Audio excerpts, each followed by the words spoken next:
The day I turned 18, my world split in half. $40,000, my college fund, vanished without a trace. My parents calmly admitted they spent it on my sister's house. Family helps family, they said, sipping coffee unshaken. That was the moment betrayal burned into my bones. But you should know who I am. My name is Gina Carter, born in a quiet Ohio town. To outsiders, we looked normal. Inside, favoritism ruled every meal. Years later, I sat across from them in a boardroom. This time, I held the evidence. This time, I wasn't trembling. If you've ever faced betrayal from family, you're not alone. Tell me in the comments, what would you have done? They stole my chance, but I rewrote my fate. From the outside, our house looked ordinary, almost enviable. Inside, it was a stage where only Vanessa shone. On my 10th birthday, I unwrapped a faded sweater. Mom smiled. Still good. You don't need anything more. 2 weeks later, Vanessa's party had a 3-tier cake. Sugar roses, hired clown, 20 laughing kids. I sat in the corner, chewing silence like sand. High school widened the gap into a canyon.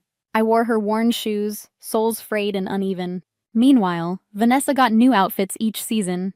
Praised for her look, I once complained.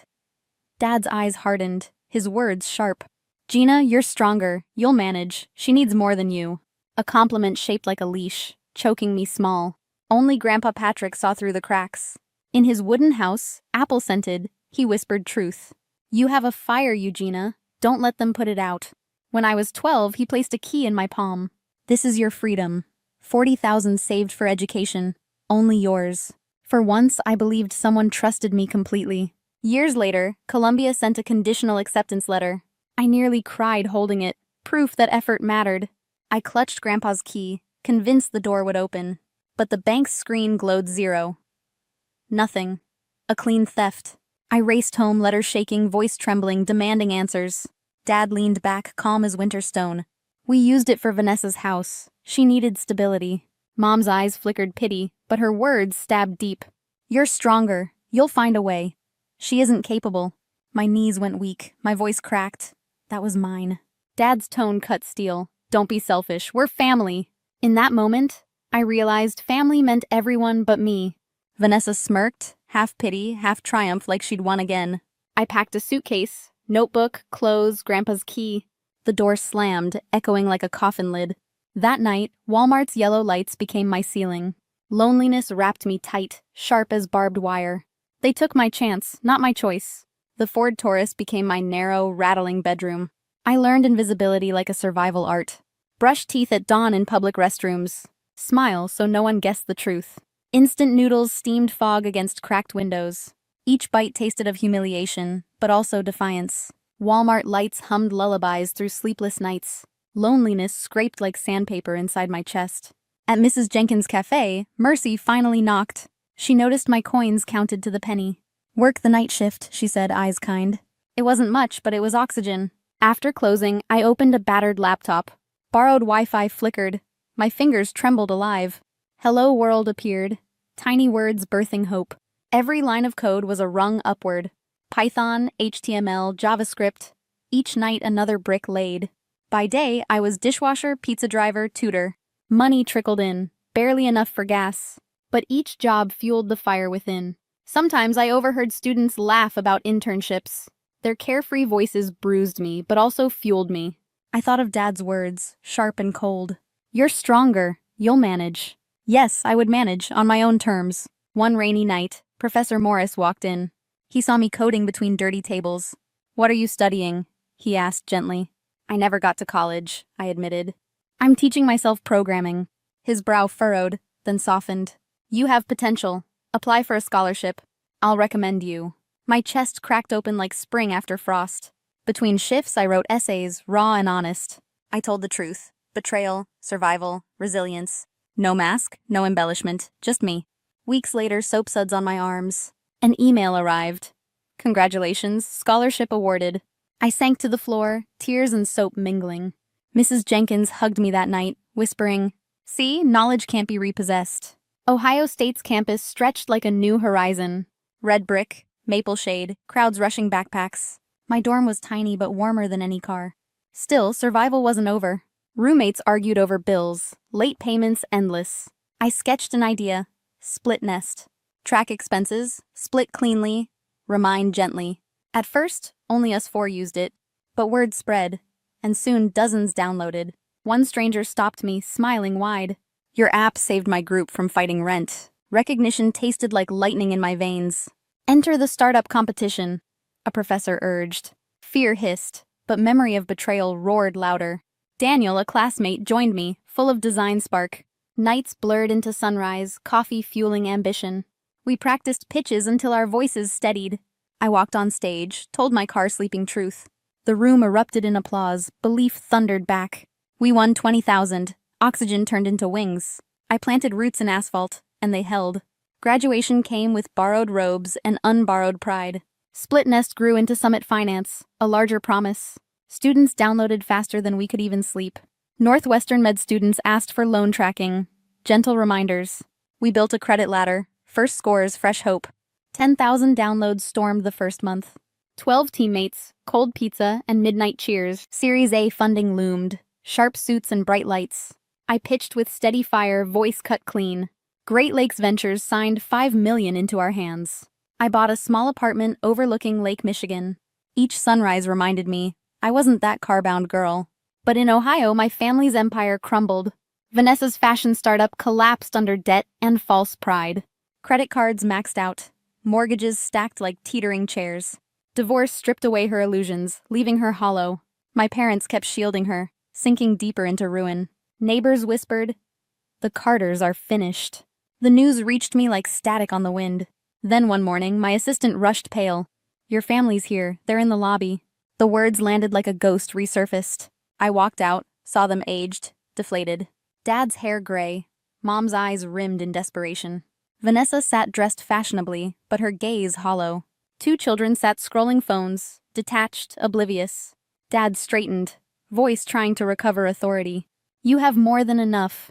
Buy your sister a house." Mom pressed tears like currency into her eyes. "Don't let us lose our home. Help, Gina."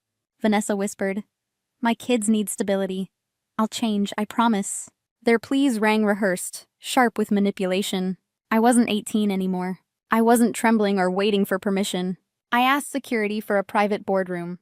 They followed, hopeful, unaware of what I carried. I set down a leather case, unlatched it. Inside, a yellowed document carefully sleeved in plastic. Grandpa Patrick's trust glowed under sterile boardroom light. I read aloud, voice calm and merciless. "The 40,000 education fund belongs solely to Gina Carter. It may be used only for her education. No exceptions, no transfers, no down payments." Silence hit like a slammed gavel. Dad stammered, "That was long ago. You're successful now." Mom reached trembling for the paper, but I pressed it down. "This is proof," I said. "Proof you betrayed me." Vanessa's face twisted, shame flickering, then fading into pleading. "Sister, please help me this time." But I had something stronger than guilt. Evidence. Years of gaslighting, erased in a single page. The will spoke, and the room fell quiet. I looked across the boardroom table, steady, unshaken. "My responsibility ended when you stole my start."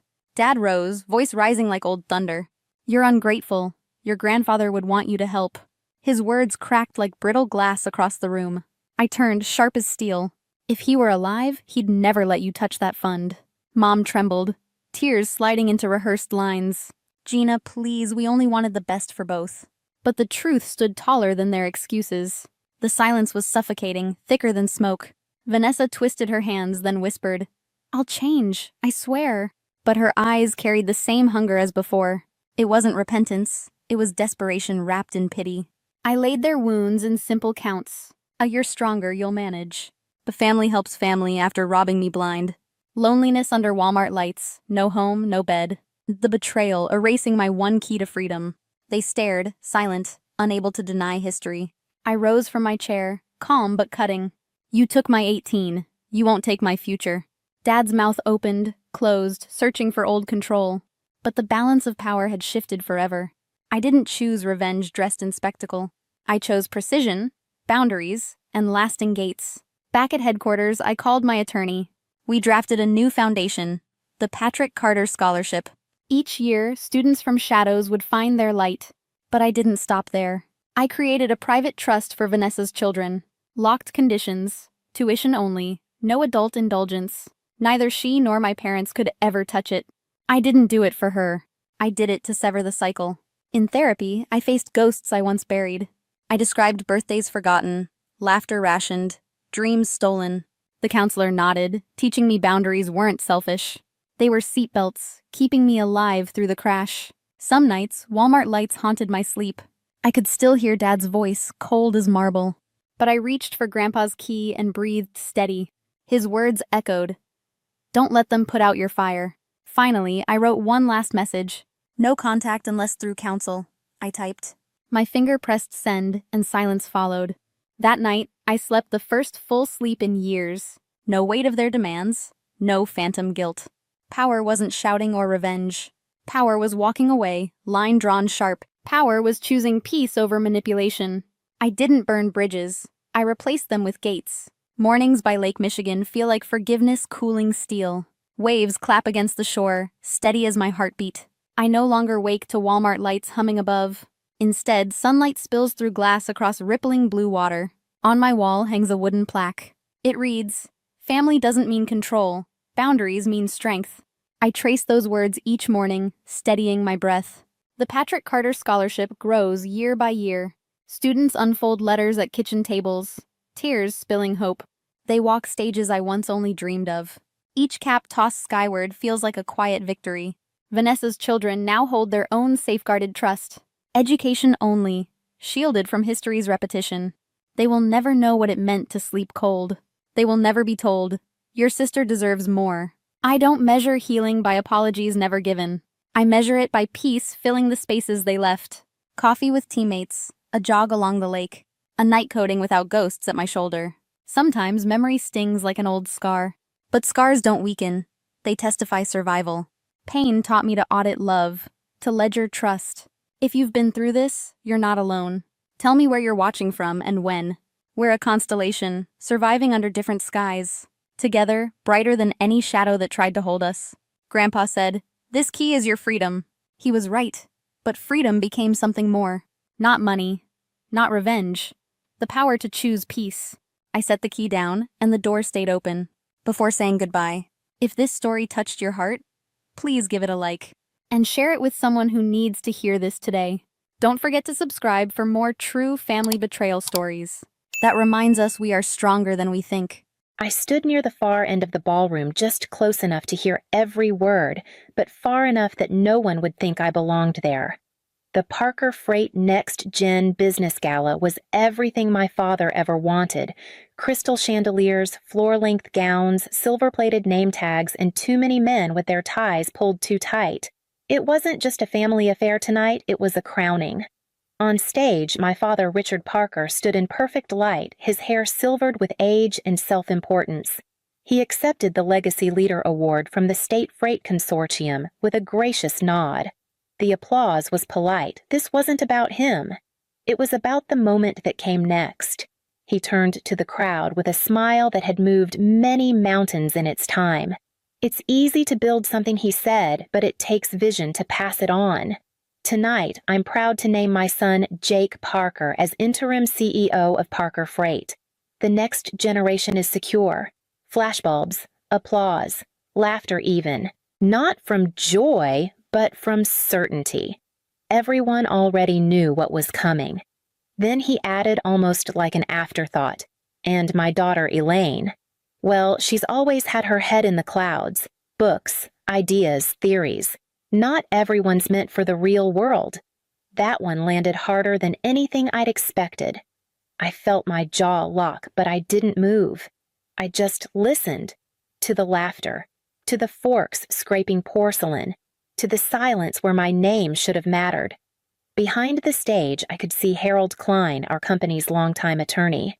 He looked nervous eyes scanning the room, clutching a brown folder tight to his chest. They didn't know. None of them knew. Not my father, not my brother, not the 100 or so shareholders, board members, or old family friends packed into that chandelier-lit ballroom. They didn't know what he had already signed. They didn't know who North Star Holdings really belonged to. They didn't know the contract Jake was about to receive wasn't valid anymore. But I did. I'd made sure of it. We grew up in central Illinois in a house where noise meant success. Jake was always loud with his jokes, his footsteps, his wins. He brought home basketball trophies, science fair ribbons, and later leadership plaques from some teen entrepreneur camp my dad paid for. Dad would light up whenever Jake spoke. He'd thump his back, ruffle his hair like he was 10, even when he was 20. "That's my boy," he'd say. "He's got the Parker fire." I learned early on that quiet didn't earn praise, at least not in our family. I loved systems puzzles patterns. I used to spend hours building mock supply routes with paper-colored string and tacks on the garage wall. Once I showed Dad my idea for optimizing his regional fleet schedules. I was 12. He laughed, said it was cute, and told me not to mess with things I didn't understand. By the time I was 16, I had mapped all his warehouse transfer points into a single simulation using software I taught myself from a book I found at the library. He never opened the file. I got into Caltech on a full scholarship. He said no. Too expensive, even though it wasn't coming out of his pocket. Mom said maybe I should just stay close and help Dad part-time while figuring things out. Be useful, she said. So I stayed. I worked shifts in the back office, entered data-filled reports Jake forgot to submit. Jake, meanwhile, was being flown to trade conferences. He had a job title before he had a degree. He once slurred through a board meeting, and Dad called it charming. No one asked what I was building in my free time. No one noticed when I moved to a studio in Seattle, or when I stopped coming to holiday dinners. I launched my startup from a second-hand desk in a co-working space above a bakery. I called it North Star, named after the only thing in the sky that never shifted. It was a logistics AI platform, something I'd been sketching since I was 19. I learned to pitch, learned to lose, learned to iterate. By the time I turned 33, I landed a quiet deal with Amazon's regional distribution wing. It wasn't massive, but it was real. I signed a non-disclosure, took the buyout on the back-end engine, and put every dime into forming an LLC, one that would be invisible if you weren't looking for it. No one in my family knew I owned anything, not even when Dad landed in the hospital after a minor stroke last year. He called me then, not because he wanted to, but because no one else was answering. Jake was in Miami managing the coastal office, which apparently meant partying with interns. Dad handed me a stack of papers and asked me to help stabilize his personal assets. Just sign where I mark. You've always been good with numbers. He didn't ask questions. He didn't read what he signed. He just trusted that I'd quietly fix things while the men made decisions. So I did. 3 months later, North Star Holdings legally acquired 49% of Parker Freight stock. I didn't announce it. I didn't need to. Not yet. But I kept the original contract in a drawer with his signature circled in red. Not because I planned to hurt him, but because I knew one day he'd try to pretend I was never in the room. They brought out a crystal pedestal for the contract like it was some kind of sacred text. A gold pen lay beside it, engraved with Parker Legacy. I'd seen that pen once before, years ago when Jake graduated from Dartmouth. Dad handed it to him and said, "This stays in the family." The lights dimmed. A host read a short tribute. Then, Dad stepped up once more, took the microphone with that slow, commanding calm he always used when he was about to make something final. "I've always said he began a man builds a legacy not for himself, but for those who will carry it forward."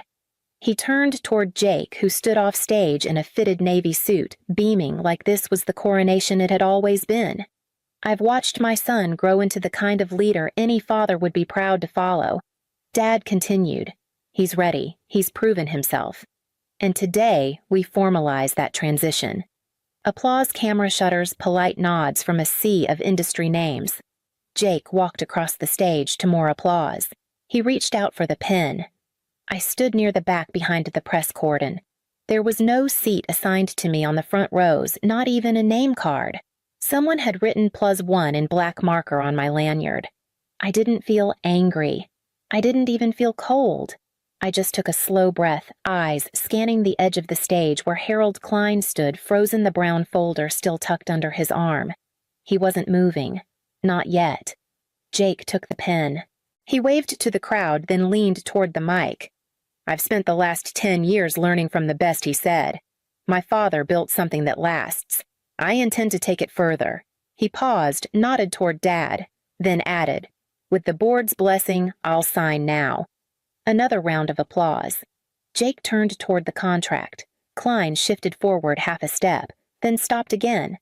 I watched his knuckles tighten around the folder. He looked to me. I gave him the smallest nod I could manage. That was the signal. Harold Klein cleared his throat. Once. Twice. No one heard him. The applause drowned everything. Jake was already lowering the pen toward the paper. Then Harold stepped forward onto the stage. No invitation, no cue. Just quiet urgency wrapped in a black suit and 30 years of legal caution. "Mr. Parker," he said, voice low but firm. "There's an updated legal directive on file that must be acknowledged before any formal transfer takes place." The room stilled. Not completely, just enough to notice something was wrong. Dad turned one eyebrow-raised smile, fixed but faltering. "What directive we finalized all succession filings months ago?" Harold didn't blink. "This was filed 3 months ago. During your post-hospitalization recovery, you reviewed and signed it with your counsel present." Now more heads turned. I saw the chairwoman of the logistics board lean toward her assistant, whisper something urgent. I saw the live stream operator glance toward the audio tech. Jake chuckled, trying to diffuse it. "We're in the middle of a live announcement, Harold." "Surely it can wait." Harold opened the folder. He didn't say anything for a moment. Just held up a document with a county seal, his gloved hand steady beneath it. Section 3A of this document states, "All executive and ownership rights of Parker Freight, including future authority, shall transfer to the heir who has independently demonstrated sustained verifiable leadership in a comparable enterprise." Silence. Dad stepped forward, eyes narrowing. "I didn't sign anything like that." Harold didn't flinch. "It bears your signature. It was witnessed by your attorney of record and your physician, both of whom notarized it under federal protocol. You were of sound mind and legal capacity."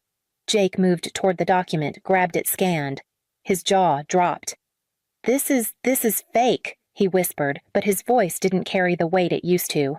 It sounded small. I stayed where I was. "Let the paper speak for me." Harold continued, voice even measured. "This is not a revocation of legacy. It's a clause built on merit. It specifies no gender, no birth order, only proof of vision effort and earned success." All eyes turned to Dad. He stared at the page, lips parted, then slowly closed. He knew the signature. He remembered.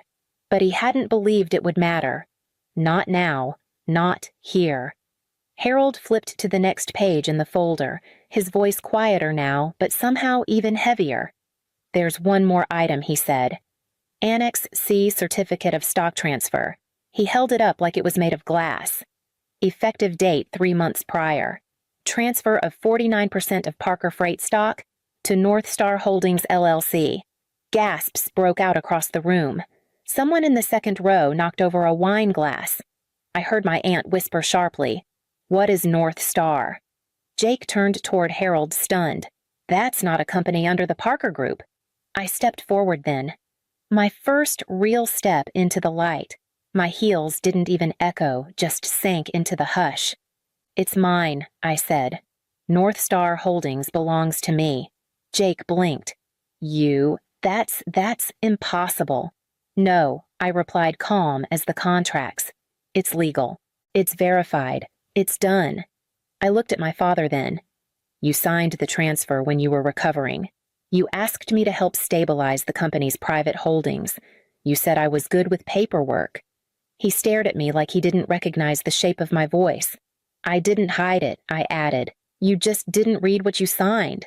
People shifted in their seats. I could feel their discomfort, tangible, growing. Some turned toward my father with uncertainty. Others looked at Jake with confusion.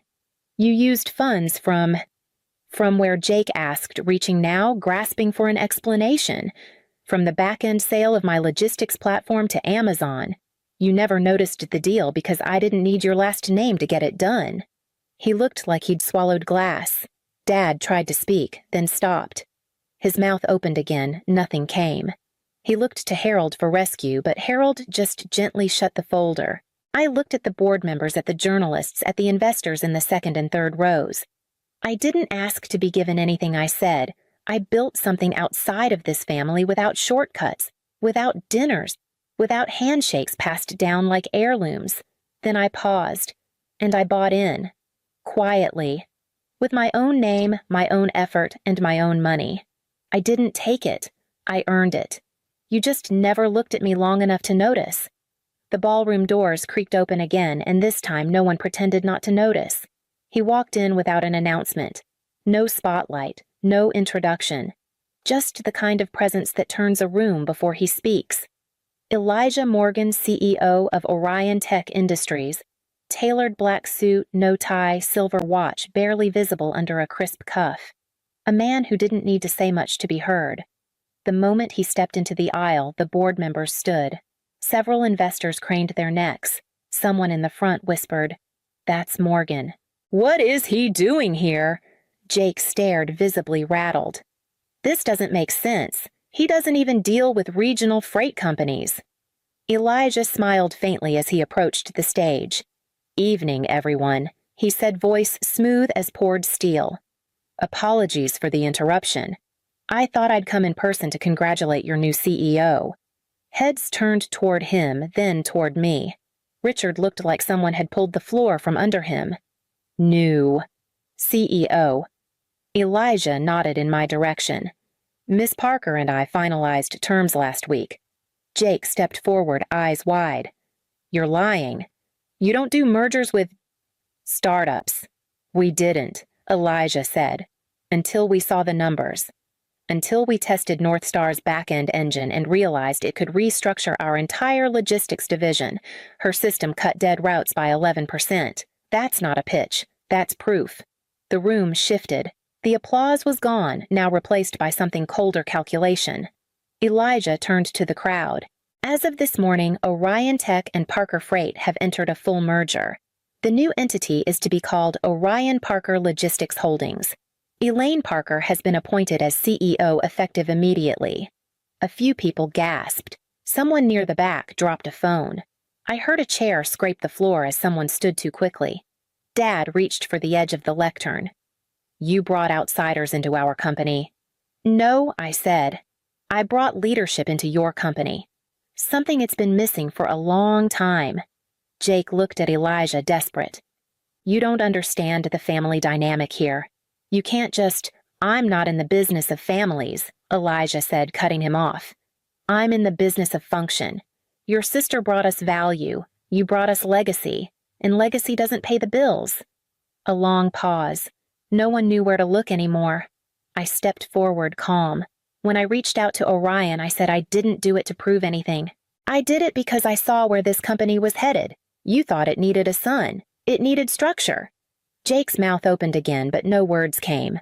Mom sat with her hands in her lap, lips trembling but saying nothing. Someone tried to restart a polite clap. It died halfway through. Aunt Margie was the first to speak. She stood up slowly, smoothing the hem of her dress, her voice trembling but still rehearsed. "Honey, we're still family. Surely there's a way to integrate." I didn't answer right away. I let the word hang there, integrate, as if I had been standing outside a glass door all my life, and now that I had the key, they wanted to pretend the door was never there. "You mean include me?" I said, now that I'm not invisible. Jake stepped forward again, his voice sharper now. "You think this is fair? You went around all of us behind our backs. You didn't give anyone a chance." I looked at him steady. "A chance, Jake, you were born with a job title." "I was born with silence." He flushed, fists clenched. "You were handed access to every meeting, every contact, every investor dinner.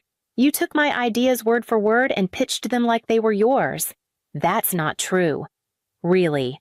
Remember the regional optimization model I left the file open? You copied it, rebranded it, and Dad called it your breakthrough." I was 19. No one spoke.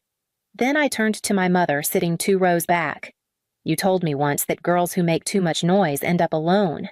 So I made myself small, and still it wasn't small enough to be loved. She blinked, lips parting, but no words came. I took a breath, then reached into my bag and pulled out another envelope. "This is from Grandma Helen," I said. "A trust letter. She left me $2.5 million for my education, for whatever future I chose." Jake narrowed his eyes. "What letter?" I held it up. Dad redirected it. Told the family he was using it to cover shared expenses. It disappeared. Harold Klein cleared his throat. That transaction, I'm afraid, was never legally authorized. And now that Ms. Parker is the acting CEO, she has full audit rights. That includes all family-accessed funds over the last 15 years. The silence changed shape. It wasn't just shock now, it was fear. Aunt Margie sat down. Uncle Carl suddenly looked at his watch as if time might spare him from implication. Even Mom looked down, folding her hands. I had no desire to punish them. That was never the point. But I had no intention of pretending either. Loyalty isn't a bloodline. It's what you do when no one's watching. I walked toward the podium. No one stopped me. No one could. The lights above still burned hot, but the room felt colder now, like the oxygen had thinned. I could feel their eyes on me, every one of them trying to decide if I was still the same girl who used to refill the coffee tray before board meetings. I didn't clear my throat. I didn't smile. I simply picked up the gold pen, the one they'd polished for Jake, the one engraved with a future that had never included me. It felt lighter than I expected. Or maybe I had just grown heavier. I held it up once, then lowered it, looked out over the room, and said clearly, "This pen wasn't meant for my hand, but the truth never needed permission. No applause, no music, just quiet." I stepped down my heels, making soft, certain clicks across the stage. Behind me, someone coughed. A few chairs shifted. No one followed. I didn't look back. There was nothing left to hear that I hadn't already heard in silence. They thought I would fight for a place at their table. But I built my own. The headlines came fast. Elaine Parker, appointed CEO of Orion Parker Holdings after surprise merger. New CEO brings AI backbone to traditional freight giant. Daughter once overlooked, now reshapes industry standard. I didn't read most of them. I didn't need to. The work filled the silence. The kind I liked. Inside the newly renamed headquarters, the signs were already being replaced. Parker Freight was no longer stitched in gold above the doors. Just steel letters now clean direct Orion Parker Holdings. We rebuilt the org chart from the ground up, rolled out new performance reviews, stripped the board of legacy seats and replaced them with real operators. Some people left quietly. Others protested, then left anyway. We kept the freight moving. I didn't give interviews, though the requests poured in. I declined the podcasts, the panel invitations, the women in logistics op-eds. I had a quarterly roadmap to finish and a new routing engine to implement. But one afternoon, a courier dropped a sealed envelope on my desk. No return address, just my name, my full name, in my father's handwriting. I waited until after sunset to open it. It was one page. Elaine. I watched the announcement replay. I read the numbers. For once, I listened. You were never too soft. I was just too hard to see it. I may not have been the father you deserved, but I see you now. I'm proud of you. Dad. I folded it once. Then again, slid it into the back drawer with the old stock transfer. I didn't cry. I didn't smile. Sometimes closure doesn't come dressed as forgiveness. Sometimes it's just an end. I walked to the window. The city looked different now, not smaller, just clearer. I had spent most of my life trying not to take up space, and now all this space belonged to me. They tried to bury me, but I wasn't a seed. I was the storm. Maybe you were the quiet one too. Maybe you stayed behind when no one asked you to. Maybe you built something just to prove you could. You don't have to explain it. You don't even have to say a word. If they once made you feel invisible, just leave a storm. Christmas dinner always looked perfect at my parents' house. The long table was covered in red linen crystal glasses gleaming beside neatly folded napkins. Garland wrapped the staircase and soft jazz floated through the air. But beneath it all, the tension pulsed like a second heartbeat. I'd dressed Riley in her velvet dress with the white collar, the one she loved, because it made her feel like a storybook girl. She clutched her snowman plush as we walked in. I smiled, told her to say hi to Nana and Granddad.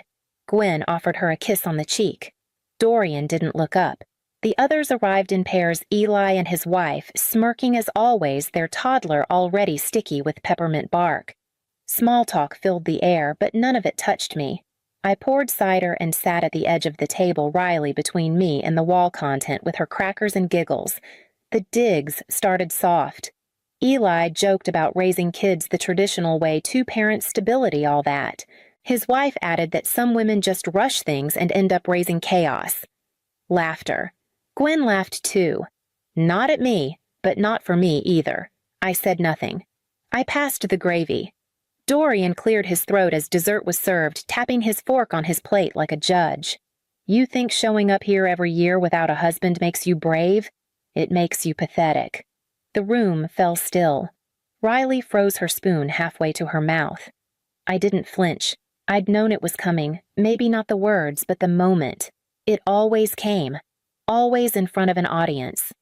You embarrass this family, he went on. Get out, Corinne. Take your mistakes with you. I looked at Gwen. Her hands were in her lap, eyes locked on the table. I looked at Eli. He blinked, then reached for his wine. I stood, took Riley's hand. She looked up at me, her eyes wide, but waiting. Okay, I said. No anger, no tears, just breath. We walked out together past the pine-scented hallway, the wreath on the door, the porch lights flickering under winter rain. Riley's tiny fingers curled tighter into mine. I didn't look back. The drive back to the apartment was quiet. Riley fell asleep within minutes, her head tilted against the car seat mouth slightly open. I kept one hand on the wheel, the other resting near hers, just in case she reached for me in her sleep. The city lights blurred past as my mind drifted not to what had just happened, but to everything that led us here. When my parents' mortgage nearly defaulted 6 years ago, I wired the funds anonymously through a nonprofit shell. Gwen thought it was a church friend of Dorian's, someone who admired his devotion to community. He let her believe that. He never questioned the timing. Or maybe he did, but pride let him settle into the lie. Eli's law school acceptance letter had come with an impossible price tag. I remember sitting at my desk, pregnant and exhausted, writing the first check under a false donor name. I made sure it came from a fund linked to a firm in D.C. so he wouldn't trace it back. When he graduated, he said he owed it all to luck. I smiled and nodded from the back row. The Europe trips, Paris, Rome that summer, they posted photos in gondolas and cafes. They were my gift. I'd funneled travel rewards through corporate points, programs booked the flights under aliases, and cleared the balances through business reimbursements no one ever questioned. Dorian called it a miracle, and Gwen whispered that maybe God was rewarding them for their sacrifices. Not once did they ask me if I had something to do with it. Not once did they look beyond the stories they liked best. And I never corrected them. I let them think what they needed to think, because for a long time giving quietly felt like power. It made me feel useful, invisible, but essential. But sitting at that red light now, Riley breathing softly in the back seat, I realized something had shifted. Not just in them, in me. The thread between us had frayed too thin. I turned onto our street, the apartment lights glowing dim in the cold. I pulled into the lot, killed the engine, and looked at our building, small old, but ours. Inside, everything I built was still waiting. Back then, the apartment had paper-thin walls and one small window that rattled in the wind. Riley slept in a bassinet beside the desk where I built everything. She'd wake every few hours, and I'd nurse her with one arm while typing invoices with the other. Some nights I forgot to eat. Most mornings I ran on cold coffee and whatever dignity I could piece together between diaper changes and customer service emails. Blue Finch started with a single artist, a painter from Vermont who sent me scans of her work and trusted me to sell them online. I built the first website myself, taught myself code from YouTube, and begged friends from college to test it out. It broke constantly. Orders were late. I cried over packaging mistakes and customer returns like they were personal insults. But I kept going. Because failure wasn't the fear sliding backward was. I said no to loans, no to investors who wanted control. I made it lean, taught myself taxes, branding, scaling. I called it Blue Finch because I once read that finches survive storms by flying straight into them. It felt true to me. necessary. By the time Riley turned 2, I had 4 artists under contract and a wait list of more. I was shipping from our closet hiding inventory under her crib. I brought on Amira, a friend from a parenting forum, to help with logistics from across the country. We'd text at midnight while feeding our babies, building something neither of us had ever seen before: stability on our own terms. The press came later. A feature in a lifestyle magazine. A shout-out from a designer's blog. We hit 6 figures, then 7. I moved our operations to a warehouse outside Boulder, hired a team, opened international shipping. But none of that touched my life on the surface. I still wore the same coat, still drove the used car, still showed up for every family holiday like the girl who hadn't figured it out. It was easier that way. Let them believe I was barely holding on, until I wasn't sure who I was protecting anymore. I carried Riley upstairs, still asleep on my shoulder, and unlocked our door. Inside, everything was quiet except the part of me that had finally stopped hiding. After I laid Riley in bed, I didn't turn on the TV or the music. I sat at the kitchen table, lit only by the streetlight flickering through the blinds. My laptop was still in my bag from earlier that week, and for a while I just stared at it, unsure of what I was about to do. Then I opened it, typed in my passcode, and waited for the dashboard to load. The screen filled with numbers, columns of transactions, trust transfers, auto debits. I scrolled through them slowly, line by line, as if reading a ledger of my own silence. Mortgage payment, Ashford residence. Monthly wire E, Ashford. Car maintenance, utilities, insurance, all tied to accounts only I had access to. The family trust, technically theirs, practically mine. It was like looking at the bones of a house I'd built for them, brick by invisible brick. And they had never once asked where the cement came from. I selected the mortgage auto pay and hit cancel. Clicked into Eli's monthly transfer, paused it indefinitely. I moved through the list with steady fingers, no hesitation now. The car, the tax account, the savings earmarked for my mother's prescriptions. I opened a blank email, typed my lawyer's name. Subject: immediate trust freeze. I kept it short: revoke access. Effective immediately. Let them contact me directly if needed. I hit send. Then I logged out.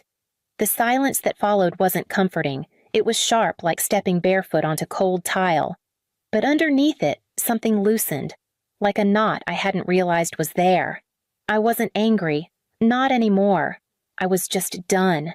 Done pretending my help didn't come with cost. Done letting them write the story of who I was. I closed the laptop and stood. The room hadn't changed, but I had. There was no applause, no witness. Just the soft hum of the fridge and Riley's breath from down the hall. And for the first time in years, I felt the weight shift off my shoulders, not all at once, but enough to make me want to breathe deeper. I turned off the light, walked toward the window, and watched as the city dimmed into quiet. The flight was early. Riley pressed her forehead to the window as the plane lifted above the clouds, asking every few minutes if we were close to the beach yet. I smiled and said almost even when we weren't. I'd booked the house in Monterey 2 years ago under a company I never mentioned. On paper, it was a remote retreat for work trips. In reality, it was the one place I'd let myself imagine peace. No family portraits on the wall, no one's voice echoing from the past. Just glass light and the sea. When we pulled into the driveway, the sky was bruised with morning haze. Riley bounced in her seat as the front door opened to a long, sunlit room. There were sand-colored rugs and wide windows that framed the ocean like a painting. She darted barefoot across the floor, shouting, "Mom, it smells like salt." I stood in the doorway, the keys still in my hand. I didn't move right away. The last few days had been a blur, quieter than expected, but heavier too. I hadn't cried since Christmas. I hadn't needed to. We unpacked slowly with no rush. Riley lined her stuffed animals along the couch like they were guests at a tea party. I made coffee and stood by the sliding door watching waves crash against the shore. There was no one asking when I'd settle down. No one handing me a dish towel instead of a compliment. No one waiting to shame me for showing up with a child and no ring. Just wind and surf and my daughter's laughter in the other room. Later, we walked to the beach barefoot. Riley picked up a shell and told me it looked like a mermaid's comb. I told her I believed her. I didn't check my email. I didn't open the news. I didn't wonder what my family was saying or if anyone had tried to explain my absence. That night, I lit a candle on the kitchen counter, sat with my notebook, and began to write something that had nothing to do with work. Not because anyone asked, because I finally had something to say. I started writing at night after Riley had fallen asleep, her hair still damp from the ocean. I'd sit by the window with a pen and a legal pad, no plans, just whatever rose to the surface. Some nights it was poems half-formed, clumsy, full of images I didn't know I still carried. Other nights it was lists. Things I'd survived, places I'd almost broken, words I wished I'd said. It wasn't about sharing. I wasn't performing. There was no client waiting, no platform to fill. It was just me telling the truth in a voice I almost forgot belonged to me. In the mirror above the kitchen sink, I caught glimpses of myself, sometimes hair pulled back, face soft from salt air and rest. I looked older, but not worn. Just lived in. Like I finally inhabited the skin I'd been dragging around for years. I'd spent so long being roles, the provider, the fixer, the one who kept things running in the background without complaint. My worth had been measured in deposits, favor, silence, but here in this quiet house I started to remember the girl who once wanted to be a writer, the one who loved bookstores more than malls, who imagined a life that didn't include apology. Riley helped. She made me slow down. She'd tug my hand just to show me a crab scuttling near the rocks, or ask me to read her stories twice, then 3 times until we both fell asleep on the couch. She didn't care how much money I had. She cared if I was listening. I listened, and in those in-between moments when the water boiled, when the wind shook the windows, when nothing urgent demanded me, I began to rebuild something I hadn't even realized was lost. Not a career, not a brand, just myself. One morning I woke early and stepped outside. The sky was still pink. I pulled on a sweater, grabbed my notebook, and walked toward the edge of the bluff overlooking the sea. There, with no one watching, I began to outline an idea I hadn't been ready to admit aloud, something bigger than me, something that might just matter. I called it Harbor of Light before I knew exactly what it would be. The name came to me while watching Riley build a driftwood fort on the sand, her laughter rising above the wind. A harbor safe, quiet, open. Light, because that's what I'd needed most during the darkest stretch. I drafted the plan over the next week, not with urgency, but with intention. I wasn't fixing anyone's mess this time. I was building something that could stand on its own. A foundation for single mothers like me, women who'd been told they were burdens who had to choose between survival and dignity. I reached out to Amira. She answered on the first ring. We hadn't spoken since I left Boulder, but there was no hesitation in her voice when I told her what I wanted to do. "I'm in," she said. All the way. We set up a call calendar, started outlining Grant's legal aid childcare programs. I moved $1 million into a launch account. My accountant flagged it, asking if I wanted to run this through a partner org. I said no. I wanted this to be mine. Not hidden, not borrowed. Just mine. There was something freeing about watching that money leave my account, not as a bandage, but as a seed. I thought of all the women who would never know my name, but might sleep a little easier because of a grocery card or an hour of legal help. I thought of Riley years from now, understanding what we built and why. And I knew this wasn't about legacy. It was about alignment. For once, the life I lived matched the person I'd fought so hard to become. And that meant something. Maybe everything. The call came just after sunset. I almost didn't answer. The number was still saved in my phone. Home, though it hadn't felt like that in years. Riley was in the bath singing softly to her rubber duck. I stepped onto the porch, let the wind meet my hesitation, and picked up. "Corinne." My mother's voice was thin, frayed. "We need help," she said. The bank called. "The mortgage your father's account nothing's going through. He's upset. I don't know what's happening." I didn't rush to explain. I let her speak, let her voice tumble out in apologies she hadn't rehearsed. I thought maybe there was a mistake. I didn't know what to tell him. I didn't know she stopped. "There's no mistake," I said. "I paid for everything. The house, the car, Eli's tuition. The church trips, every bit of it. Silence on the other end. Then a soft "oh." "You never asked?" I said gently. "Not once." "I'm sorry," she whispered. "I didn't know how to see you. I thought you'd come around eventually. I didn't expect this." "I forgive you," I said, and I meant it. But forgiveness wasn't the same as return. "I'm not coming back. I won't be part of something that only values me when I'm invisible." She didn't argue. Her breath caught, but she didn't hang up. "I want to understand," she said. "I want to know who you really are." I looked out at the ocean, at the sky, folding itself into dusk. "Then start here," I said. "Start with listening." I ended the call with no anger in my chest, just a strange, quiet mercy. Something had shifted. Not everything, but enough. Gwen called again the following week, not to plead, just to talk. She asked about Riley, about the foundation, about how I was spending my days. Her voice still wavered sometimes, like she didn't trust the space between us to hold. But she didn't flinch when I spoke plainly. She didn't change the subject when I brought up the past. She listened. 2 days later, a card arrived from Dorian. No envelope, just a folded note in his unmistakable, blocky handwriting. "We miss you. We're proud. Even if we don't say it well." It wasn't much, but I knew how far that sentence had traveled to get to me. Eli called next, clumsy, almost formal. He told me about a case he was working on, asked how Riley liked the beach. He didn't mention the money, didn't thank me. But he said, "You were always doing more than we saw."